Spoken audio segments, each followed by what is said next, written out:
Hello everyone, and welcome back for our next lecture in our Imperialism and Industrialization series. So today we're going to transition from industry into imperialism and characteristics and different types of imperialism during the 19th century.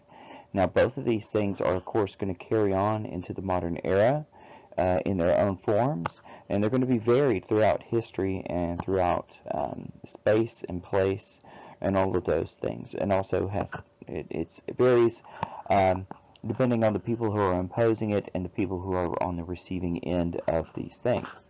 So of course the arts are going to make major changes through this as well.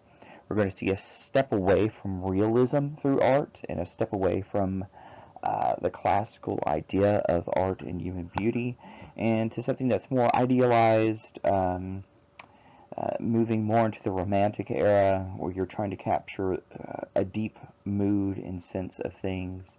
It can often have a nationalist kind of like, I guess you would say, regional aspect to them.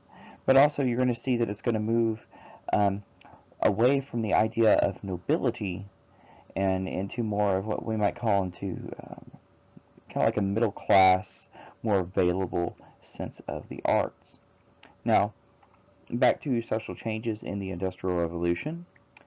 Though many cities face significant health problems, especially early on, and we talked about this in our other lectures, life expectancy is going to gradually start going up. Of course, a lot of this is going to come from scientific breakthroughs, as far as figuring out that perhaps you shouldn't drink well water from a well that was dug in a cemetery. These are things people had to discover. Or you should not mix raw sewage with people's drinking water. So that's one. Hygiene, figuring out germ theory for illness, certain aspects of nutrition, and crusade against alcoholism. So these things can contribute to life expectancy. However, work hours were very long, wages were very low, and work conditions were very dangerous. So there was no way really looking out for the workers. Often machinery had exposed moving parts that workers worked very close to, and as they got very tired, as they perhaps were not always sober and things like that, this could lead to a lot of dangerous conditions. And of course, a lot of the workers were children as well, and perhaps not paying close attention to what they should be doing in a situation they shouldn't even be in the first place, and so people were often injured by these machines. Tensions would develop between working class and also the upper and the middle class. So you're going to see this a lot between the workers and management and owners of factories. So whenever workers want something like an increase in pay, an extra day off on the weekend, lower hours, things like that, more safety conditions, or even like bigger things like that, like even housing and stuff like that, they didn't always have a voice.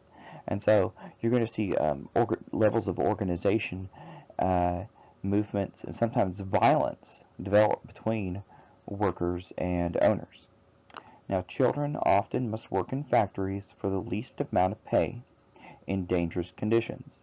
And so a big image of this, of course, are small children who, of course, work at factories, but also people who work in mine shafts, perhaps digging up coal that is used for these things.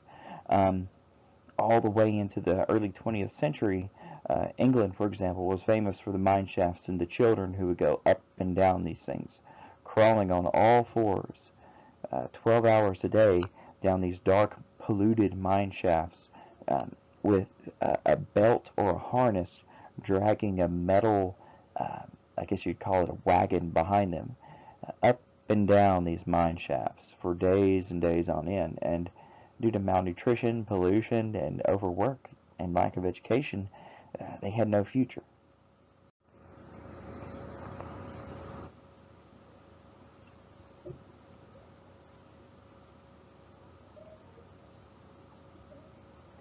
So more on social changes in the Industrial Revolution. In the early 19th centuries, workers' strikes and protests became more commonplace. So a strike is when you have an agreement amongst at least a majority of workers within an industry agree to not work in that factory until management came to a bargain with them, like an increase of pay or some other benefit like we've discussed before. Sometimes factory workers would turn to violence, and sometimes the owners would turn to violence against them. They might hire the police to assault them, or they might hire workers or thugs or something like that to break it, so they could hire new workers and just fire everybody. And of course, those new workers were often called scabs. One example prior to the 19th century are the Luddites. The Luddites were a movement of wool workers in England who went around smashing machinery in order to protest the innovations that were helping them lose their jobs. So, though these innovations were beneficial to England and netting a lot of profit for some people, a lot of folks were losing their jobs because their old livelihood was going away. So if you ever hear the term a Luddite, that's somebody today we consider to be anti-technology. Labor unions developed in England and the U.S. to fight for better working and housing conditions for their workers. So a labor union is a collection of workers that do not own a factory unless it's sold into shares, like on the stock market, which is something that we'll talk about later, who organize because since they're not owners or management, they don't have really a say-so in how they work. So they get together and they would make plans to do things like strikes or protest. But of course they also did things too where they would chip in and have insurance in case somebody got sick. They also would offer some education, but sometimes they would offer education in radical political movements as well. This is different from the old guild systems because guilds had less to do with factories, so they could, but a guild was more like being part of a social club. Guilds were often, a guild could be made up of just individual people, like a plumber's guild or a hat maker guild or something like that. So a guild had also monopolies on what they could do, whereas an industry might not have a monopoly, or they might have competition.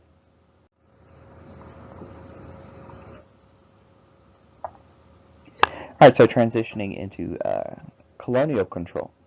So like I told you before, industry and colonization or imperialism went hand in hand. So some of the terms that we are going to go through as we move on forward through more of our focus on empire and colonies is, of course, the term colony. This is a place that is governed by a foreign power.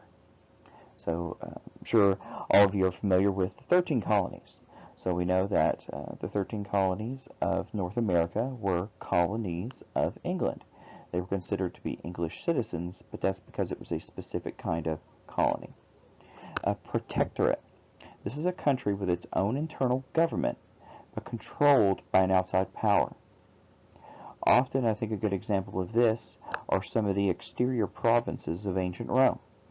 Though these provinces were allowed to govern themselves any way they wanted to, live the way they wanted to culturally, whenever it came to big decisions as far as like going to war or who you're going to be a friend with, you had to go to the imperial power for permission. Sphere of influence. This is an area claimed by an outside power for exclusive investment and trading. So this is something that we often see in modern terms. So you might say that there is, during the Cold War, there was a sphere of influence for the Soviet Union, and that was, of course, the Eastern Bloc countries, which we'll talk about next year. For America, we had our own sphere of influence. You might say that the Monroe Doctrine set forth a sphere of influence for America within our hemisphere. Economic imperialism. independent countries controlled by private interest. So the example I put here was Hawaii, which through the most part was actually controlled by the Dole Fruit Company until Hawaii was taken over by many of these plantation owners and eventually became part of America.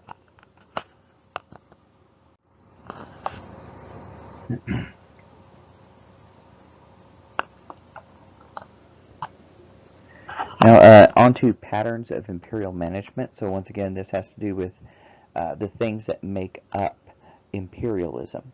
There are, of course, different flavors of it. So the first one we're going to talk about is indirect control.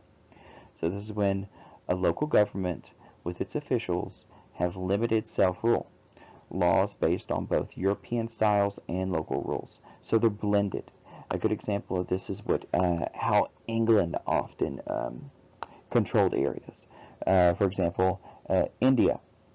The British would impose certain laws on people in India, but they allowed many other laws to stay in place. And of course, we see here my example are the 13 colonies in North America. So you had a lot of, if you remember the term, salutary neglect going on within North America, but the English still expected to have a certain amount of legal control over the 13 colonies. The next term we have is direct control, exclusive use of foreign officials with no self-rule, laws based on European law, policies of assimilation to absorb local cultures into a European culture. So here you have the idea of empire controlling a set of people and trying to turn those people into a carbon copy of themselves. The French have often been accused of trying to do this throughout their colonies in Africa, and that's one of the reasons why so many countries in Africa and North Africa speak French today. Children were to go to French schools. Laws were based on the Napoleonic Code. Children were told, and many people were told, to speak French. And we're going to see that later on, once the modern era hits, this is going to be very unpopular. So it's the idea of changing hearts and minds of people to be more like you. So I think we're going to leave it there, and when we come back, we'll discuss more on how empire changes and takes over parts of the world as we start to wrap up the unit. Thank you.